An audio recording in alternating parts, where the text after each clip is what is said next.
நடிகர் ரஜினிகாந்த் பிறந்த நாளை முன்னிட்டு 1000 வாலா பட்டாசில் அவரது ஓவியம் வரைந்து கோவையை சேர்ந்த ஓவியர் கவனம் ஈர்த்துள்ளார்.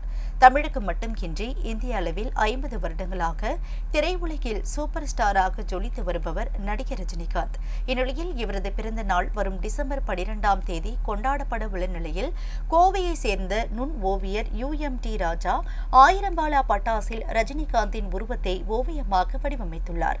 ஒவ்வொரு பட்டாசுகளையும் தனித்தனியாக பிரித்து எடுத்து வரிசைப்படுத்தி அடுக்கி ஓவியமாக வடிவமைத்துள்ள இதில் வெள்ளை பட்டாசு திரிகளை ரஜினிகாந்தின் தலைமுடி வெண்மை போல வடிவமைத்து முழு பட்டாசு ஓவியமாக 24 மணி நேரம் எடுத்து தொடர்ச்சியாக வரைந்து அனைவரின் கவனத்தையும் ஈர்த்துள்ளார்.